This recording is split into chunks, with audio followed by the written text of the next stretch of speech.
এখন আমরা ডিসকাস করব power and torque of a synchronous generator. তার আগে আমরা একটু দেখে নিব সিনক্রোনাস জেনারেটর পাওয়ার ফ্লো ডায়াগ্রামটা কেমন। আমরা যদি দেখি একটা সিনক্রোনাস জেনারেটরে আমরা কি করি, তাকে প্রথমে মেকানিক্যাল পাওয়ার অ্যাপ্লাই করি, অর্থাৎ বাহির থেকে কোনো কিছু দিয়ে তাকে আমরা ঘুরাই। সেই মেকানিক্যাল পাওয়ারকে সে কি করে, আমাকে ইলেকট্রিক্যাল পাওয়ারে কনভার্ট করে আউটপুটে সে আমাকে ইলেকট্রিসিটি দেয়। ঠিক আছে, অর্থাৎ সিনক্রোনাস জেনারেটরের ইনপুটে আমরা কি দেই, মেকানিক্যাল পাওয়ার দেই, আউটপুটে আমরা ইলেকট্রিক্যাল পাওয়ার পাই। তো ইনপুটে আমরা যে মেকানিক্যাল পাওয়ারটা দিচ্ছি, মেকানিক্যাল পাওয়ার বের করার ফর্মুলা কি, টর্ক ইনটু স্পিড। মেকানিক্যালে তুমি যদি টর্ক আর স্পিডকে গুণ করো তাহলে তুমি কি পেয়ে যাও, মেকানিক্যাল পাওয়ার পেয়ে যাও। তাহলে ইনপুট পাওয়ারকে আমরা কি বলতে পারি, applied torque into speed of the prime mover of the, অথবা speed of the shaft of the synchronous generator. তো ওমেগা এম দিয়ে কি বোঝাচ্ছি, স্পিড বোঝাচ্ছে রেডিয়ান পার সেকেন্ডে। আর টর্ক অ্যাপ্লাইড দিয়ে টর্কটা নিউটন মিটার বোঝাচ্ছে। এই দুইটাকে গুণ করলে তুমি পাওয়ারটা ওয়াটে পেয়ে যাবা। তুমি যখনই পাওয়ার দিলে এর মধ্যে প্রথমে যে লসটা হয় সেটাকে আমরা বলতেছি স্ট্রে লস। স্ট্রে লস হওয়ার পরে কি হয়, তুমি যখন মেশিনটাকে রোটেট করতেছো, তখন তুমি যখন সিনক্রোনাস জেনারেটরটাকে ঘোরাচ্ছ, ও তুমি যদি ওর রোটরকে কল্পনা করো, ওর রোটর কেমন হইতে পারে। সিনক্রোনাস জেনারেটরের রোটর আমরা কি জানি, স্যালিয়েন্ট পোল টাইপ হয়, নন স্যালিয়েন্ট পোল টাইপ হয়, তাই না? এরকম বা এরকম যেরকমই হোক, এটাকে যখন ঘুরাবা ও কি হোক কি করবে, এখানে বাতাসের সাথে তার ফ্রিকশন হবে না? এবং তার টার্মিনাল গুলো যেখানে প্লেস করা আছে, ওখানে বিয়ারিং আছে, বিয়ারিং এর মধ্যে একটা ফ্রিকশন হবে, অর্থাৎ কিছু মেকানিক্যাল ফ্রিকশন, কিছু ওয়াইন্ডেজ ফ্রিকশন। এটাও যদি হয়, এখানেও কিছু ওয়াইন্ডেজ ফ্রিকশন হবে, যদিও এর চাইতে কম হবে, কিন্তু বিয়ারিং এর ফ্রিকশন তো হবে। ঠিক আছে, তার মানে তার মধ্যে কিছু ফ্রিকশন এন্ড ওয়াইন্ডেজ লস হবে। ওয়াইন্ডেজটা হচ্ছে এই হাওয়া কাটা জনিত লস আর কি, বাতাস কাটার জন্য যে লস হয় সেটা। আর ফ্রিকশন হচ্ছে তার মধ্যে বিভিন্ন জায়গায় ঘর্ষণের কারণে যে লসটা হবে। ফ্রিকশন এন্ড ওয়াইন্ডেজ লসের কারণে কিছু লস এখানে ড্রেন হয়ে যাবে। অর্থাৎ এই পাওয়ারটা কি হচ্ছে, ইনপুট থেকে আউটপুট পর্যন্ত পৌঁছাতে পারতেছে না, এটা এখানে লস হিসেবে কন্ট্রিবিউট করতেছে। এরপরে মেশিনের মধ্যে কোর লস হবে। যেহেতু একটা এসি মেশিন, এই এসি মেশিনের মধ্যে তার কি থাকবে, এডি কারেন্ট লস থাকবে, হিস্টেরেসিস লস থাকবে, তাই না? তার মধ্যে, অর্থাৎ তার মধ্যে কিছু কোর লস হবে। তো এই তিনটা লসের পরে আমরা যে পাওয়ারটা পাচ্ছি, সেই পাওয়ারকে আমরা বলি কনভার্টেড পাওয়ার। অর্থাৎ ইনপুট পাওয়ার থেকে স্ট্রে লস বাদ দিলাম, ফ্রিকশন এন্ড ওয়াইন্ডেজ লস বাদ দিলাম, কোর লস বাদ দিলাম, তিনটা যদি আমরা বিয়োগ করি, তাহলে ফাইনালি আমরা যে জিনিসটা পাবো সেটাকে আমরা বলতেছি কনভার্টেড পাওয়ার। অর্থাৎ মেকানিক্যাল পাওয়ারটা এই তিনটে স্টেজের পরে জাস্ট ইলেকট্রিক্যাল পাওয়ার এখন কনভার্ট হইলো, মাত্র কনভার্ট হয়েছে আর কি। তো এই কনভার্টেড পাওয়ার বের করার উপায় হচ্ছে torque induce into omega M. অর্থাৎ শ্যাফটের এইখানে যে টর্কটা ছিল, সেই টর্কটা এখানে এসে কিন্তু চেঞ্জ হয়ে গেছে। মেশিনের বাহিরে যে টর্ক ছিল সেটা ভিতরে আস্তে আস্তে চেঞ্জ হয়ে গেছে, অর্থাৎ কমে গেছে আর কি। ঠিক আছে, কারণ টর্ক কিন্তু হারায় যায়, স্পিড হারায় না। একই শেপ যদি তুমি ঘুরাইতে থাকো, স্পিডের এই মাথায় যে গতি, ওই মাথাও সেম গতি থাকবে। ঠিক আছে, রোটেশনের যে ভেলোসিটি সেটা সেম থাকবে, এই জন্য ওমেগা এম দুইটা সেম আছে। কিন্তু এইদিকে যতটুকু পাওয়ার দিছো শেফটের ওই মাথায় কিন্তু ততটুকু পাওয়ার পাবা না, এখানে কিছু পাওয়ার হারাই যাবে। তো পাওয়ার হওয়ার জন্য কে কন্ট্রিবিউট করতেছে, পাওয়ার দুইটা জিনিসের গুণফল, টর্ক আর স্পিড।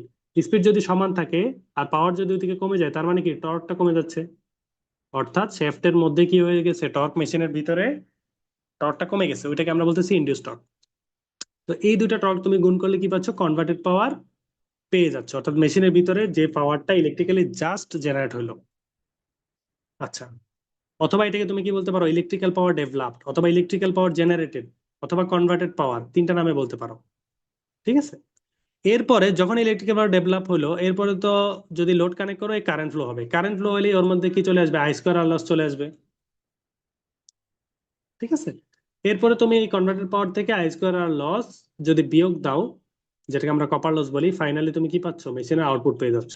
যেহেতু সিনক্রোনাস জেনারেটর আউটপুটে কি দিবে, তোমাকে ইলেকট্রিক্যাল পাওয়ার দিবে। ইলেকট্রিক্যাল পাওয়ার বের করার ফর্মুলা কি, √3 VRIL cos θ অথবা 3 VPIP cos θ। এগুলো দিয়ে ক্যালকুলেট করে তুমি আউটপুট পাওয়ার পেয়ে যাবে।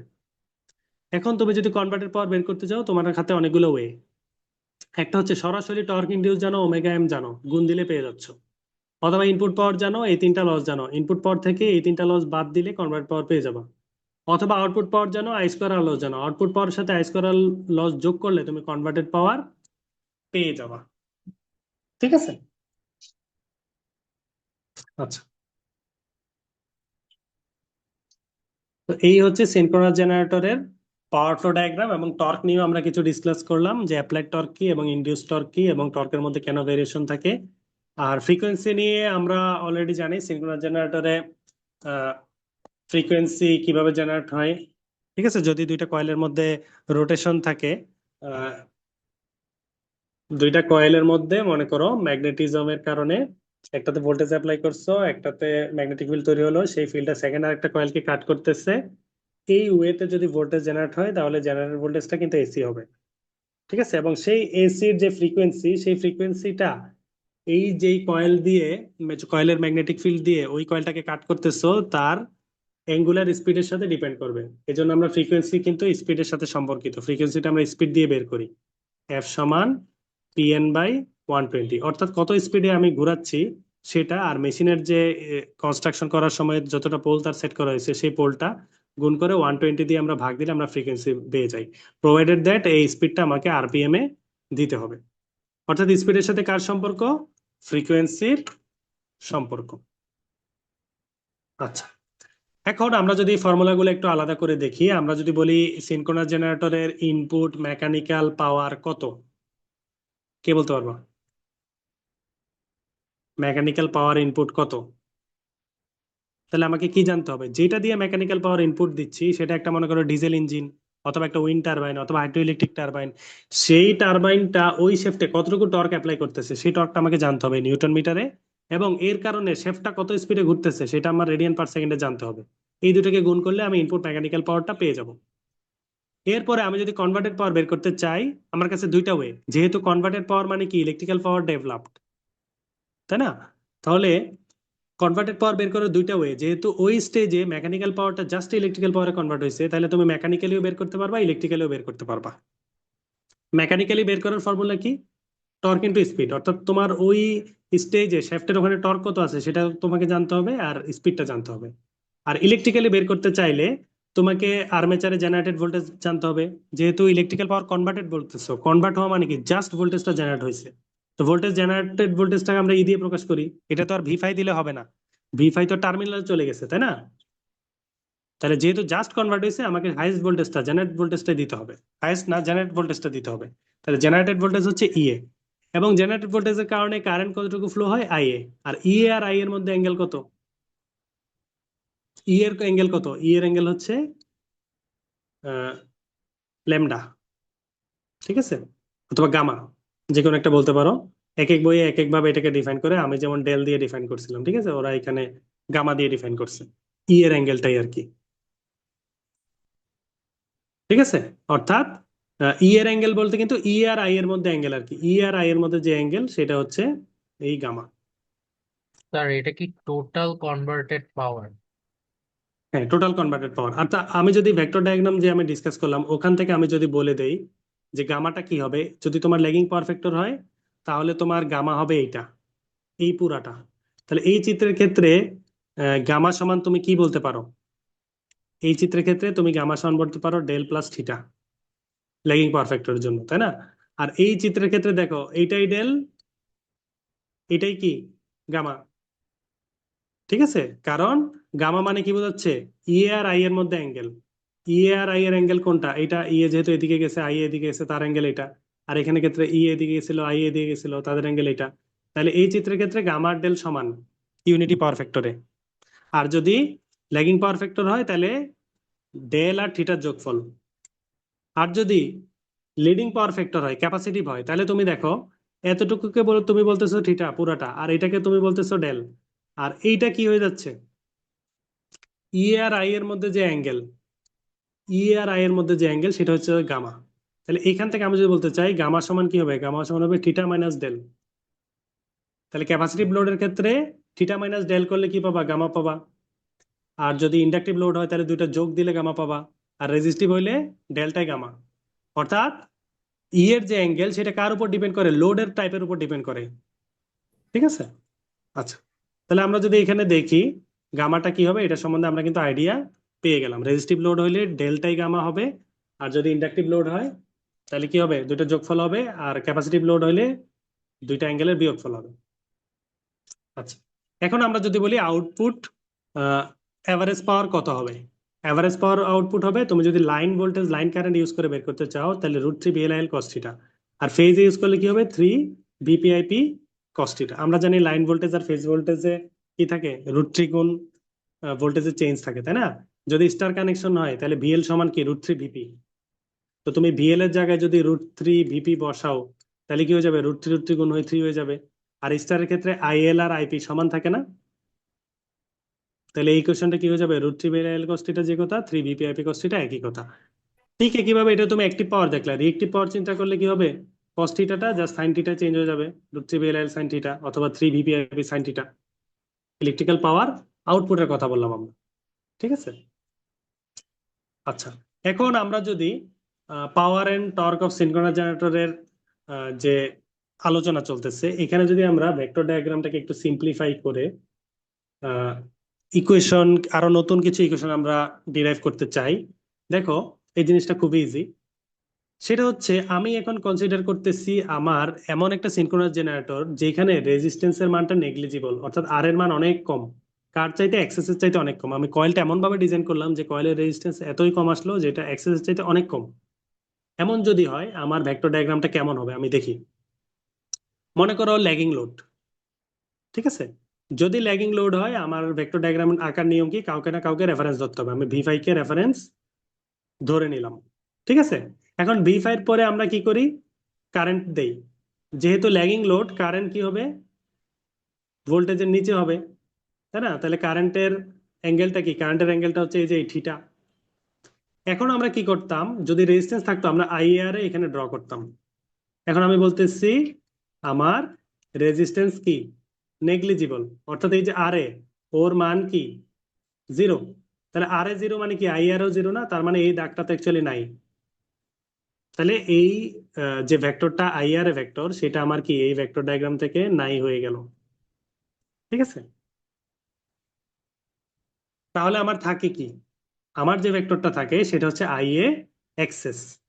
তাহলে IA এক্সেস কোন দিকে হবে, IA এক্সেস কোন দিকে হবে, IA এক্সেস হবে IA যেদিকে ছিল তার 90 ডিগ্রি উল্টা দিকে, তাই না। কারণ ও যদি স্বাভাবিকভাবে থাকতো তাইলে আমার IAR এদিকে যাইতো, IA এক্সেস এদিকে যাইতো, তাই না। এখন যেহেতু আমার IAR এটা নাই, তাহলে IA এক্সেস কোন দিকে যাবে, IA যেদিকে আছে তার 90 ডিগ্রি উল্টা দিকে চলে যাবে। তাহলে IA যদি এদিকে থাকে তার 90 ডিগ্রি উল্টা এটা না, তাহলে IA এক্সেস কোথায় চলে যাচ্ছে, IA এক্সেস ঠিক আগের মতো এখানে চলে যাচ্ছে, ঠিক আছে। অর্থাৎ আগে কিভাবে যাইতো, IAR এখানে এসে IA এক্সেস এইভাবে যাইতো, তাই না, এটা ছিল IA এক্সেস। এখন IAR যেহেতু নাই, সরাসরি IA এক্সেস এখানে পড়ে গেছে আর কি। আচ্ছা, IA এক্সেস যাওয়ার পর আমার এখন ভেক্টর ডায়াগ্রাম ড্র করার নিয়ম কি, ইনিশিয়াল থেকে টার্মিনাল পয়েন্ট পর্যন্ত যোগ, আমি কি পেয়ে যাচ্ছি, ইএ পেয়ে গেলাম। এখন এখানে আমি যদি কিছু ত্রিভুজ ড্র করি কিছু ফর্মুলা ডিরাইভ করার জন্য, আমি কি করলাম, এই লাইনটাকে একটু এক্সটেন্ড করলাম আর এখান থেকে একটা লম্ব এই লাইনের উপর ড্র করলাম। ড্র করার পরে আহ, আমার যে বিভিন্ন কোণের ফর্মুলা আছে, একান্ত কোণ, বহিস্থ কোণ, বিপ্রতীপ কোণ, এরকম বিভিন্ন কোণের যে লজিক আছে সেগুলো যদি আমি অ্যাপ্লাই করি, এগুলো অ্যাপ্লাই করে এখান থেকে বলা যায় এইখানে যে অ্যাঙ্গেল আর এইখানে যে অ্যাঙ্গেল, এই দুটো অ্যাঙ্গেল সমান হবে। অর্থাৎ এই যে থিটা, এই কোণটা এখন হয়ে যাবে থিটা। তাহলে এটা যদি থিটা হয়, আমরা কি জানি লম্ব সমান কি, আহ ভূমি সমান অতিভুজ cos থিটা না। অ্যাঙ্গেল কার সাথে থাকে, অ্যাঙ্গেল থাকে ভূমি আর অতিভুজের সাথে। তাহলে ভূমি সমান অতিভুজ cos থিটা। তাহলে এই লাইনটাকে আমি কি বলতে পারি, অতিভুজ cos থিটা। অতিভুজ ছিল j অফ এক্সেস IA, তাহলে এটাকে আমি কি বলতে পারি, এক্সেস IA cos থিটা, ঠিক আছে। এই লাইনটা কি, যদি আমি ত্রিভুজ কনসিডার করি, কোনটা, এই ছোট্ট ত্রিভুজটা আমি কনসিডার করি, এই ত্রিভুজের অতিভুজকে j অফ এক্সেস, অ্যাঙ্গেল হচ্ছে থিটা, ভূমি হচ্ছে এবি, সরি লম্ব হচ্ছে এবি, ভূমি হচ্ছে কি এটা BC। এখন তুমি বলতে পারো এটা কেমনে ভূমি হলো, এটা তো লম্ব। এখন ভূমি, অতিভুজ, লম্ব এগুলো ডিপেন্ড করে থিটার উপরে। থিটা কার সাথে থাকে, ভূমি আর অতিভুজের সাথে। যেহেতু এটা অতিভুজ, তার মানে থিটা আরেকটা যার সাথে আছে সে কি হয়ে গেল, অটোমেটিক ভূমি হয়ে গেছে। আর ভূমি সমান হলো অতিভুজ cos থিটা, ঠিক আছে, পাইলাম। এখন আমরা যদি আবার এই বড় ত্রিভুজটা কনসিডার করি, ঠিক আছে, এই বড় ত্রিভুজের এই যে অ্যাঙ্গেল, এই বড় ত্রিভুজের আমি যদি অ্যাঙ্গেল দেখি, তাহলে একটু খেয়াল করো, বড় ত্রিভুজটার মধ্যে আমি যদি অ্যাঙ্গেল বসাই, ই এর অ্যাঙ্গেল কোনটা হবে, এটা ই এর অ্যাঙ্গেল হবে না। ই এর অ্যাঙ্গেল কোনটা হয়, রেফারেন্সের সাথে ই এর যতটুকু অ্যাঙ্গেল সেটাই ই এর অ্যাঙ্গেল। অর্থাৎ এই অ্যাঙ্গেলটা হচ্ছে আমার এই ডেল, তাই না, ডেল। তাহলে এই অ্যাঙ্গেলটা যদি আমার ডেল হয় আর এই পুরো ত্রিভুজটা যদি আমি এখন কনসিডার করি, এই ত্রিভুজের ভূমি হচ্ছে ওবি, তাই না, অর্থাৎ এই বড় ত্রিভুজটা। এই বড় ত্রিভুজটার ভূমি হচ্ছে ওবি। আর অ্যাঙ্গেল যেহেতু এইখানে আছে, ভূমির সাথে আরেকটা যেটা আছে সেটা কি হয়ে গেল, অতিভুজ হয়ে গেল। তাহলে অতিভুজ হচ্ছে ইএ, আর অ্যাঙ্গেল হচ্ছে থিটা। তাহলে লম্ব সমান কি, ভূমি কস থিটা না? সরি, লম্ব সমান ভূমি সাইন থিটা না? লম্ব সমান ভূমি সাইন থিটা আমি যদি অ্যাপ্লাই করি, তাহলে এই যে লম্ব এটা সমান আমি কি বলতে পারি, বিসি সমান আমি বলতে পারি ইএ সাইন থিটা, অর্থাৎ ইএ এই থিটাটা হচ্ছে এখানে ডেল। তাহলে ইএ সাইন ডেল যে কথা, I A x S cos theta একই কথা। তাহলে আমি যদি একটু এখন সামারাইজ করি, আমি প্রথমে কি করলাম, সবার প্রথমে ভেক্টর ডায়াগ্রাম অন করলাম। অঙ্কন করার পরে আমি এই যে ত্রিভুজটা আছে, এই ত্রিভুজের রিলেশন গুলা ইউজ করে আমি কি পেলাম, ভূমি সমান অতিভুজ কস থিটা। তারপরে এই যে পুরা ত্রিভুজ, এই যে বিশাল ত্রিভুজটা আছে, এই পুরা ত্রিভুজটা ইউজ করে আমি কি করলাম, এই অ্যাঙ্গেলটা যেহেতু আমার ডেল, সেটা ইউজ করে আমি কি পেলাম, ত্রিভুজের লজিক ইউজ করে এটা পেলাম লম্ব সমান অতিভুজ সাইন থিটা। তাহলে দেখো এই দুটো জিনিস সমান না? এই দুটো জিনিস যদি সমান হয়, আমি কি বলতে পারি, ইএ সাইন ডেল সমান x S I A cos theta. তাহলে এটাকে আমি যদি এক লাইন এক্সপান্ড করি, তাহলে আমি কি বলতে পারি, আই এ কস থিটা সমান কি E A sine del by X S, অর্থাৎ এক্সেসটা যদি ওইদিকে পাঠিয়ে দেই, তাহলে আমি দেখো তো এই লাইনটা লিখতে পারি কিনা, আই এ কস থিটা সমান ইএ সাইন ডেল এক্স এস। ঠিক আছে, লিখতে পারি, অর্থাৎ আমি আই এ কস থিটার জন্য একটা রিলেশন নিয়ে আসলাম। আচ্ছা, এরপরে আমি জানি পাওয়ারের ফর্মুলা কি, পি সমান কি ভিআই কস থিটা না? আমি যদি পার ফেজে বলি, পি এ সমান 3 VP IP cos theta. IP মানে ফেজ বোঝাচ্ছে আর কি, আর আর এখানে আই এ মানে ফেজ বোঝাচ্ছে। তো দেখো আই এ কস থিটা একটু আগে আমি পেয়ে গেছিলাম, এখানে যদি আমি আই এ কস থিটার মানটা বসাই দেই, তাহলে কি বলতে পারি, ই এ সাইন ডেল বাই এক্সেসটা এখানে চলে আসবে। ঠিক আছে, আই এ কস থিটার মানটা তুমি যদি এখানে প্লেস করো, তাহলে দেখো তো কি থাকে, 3 v ফাই। এই 3 v ফাই আগে থেকেই ছিল। আর আই এ কস থিটা মানে কি, E A sine del by X S, E A sine del by X S. তাহলে তোমার পাওয়ার, কনভার্টেড পাওয়ারের যে ফর্মুলা, সেই ফর্মুলাটা কি হয়ে যাচ্ছে, 3 v phi E A Xs by sine del. ঠিক আছে, তাহলে এই ফর্মুলাটা কখন খাটবে কনভার্টেড পাওয়ারের, যদি তুমি কখনো কনসিডার করো যে ওই সিনক্রোনাস জেনারেটরের রেজিস্ট্যান্সটা নেগলিজিবল, অথবা রেজিস্ট্যান্সটা রিঅ্যাকট্যান্সের চাইতে অনেক ছোট, ওই ক্ষেত্রে তুমি পাওয়ারের জন্য এই ইজি ফর্মুলাটা ইউজ করতে পারবা। ঠিক আছে,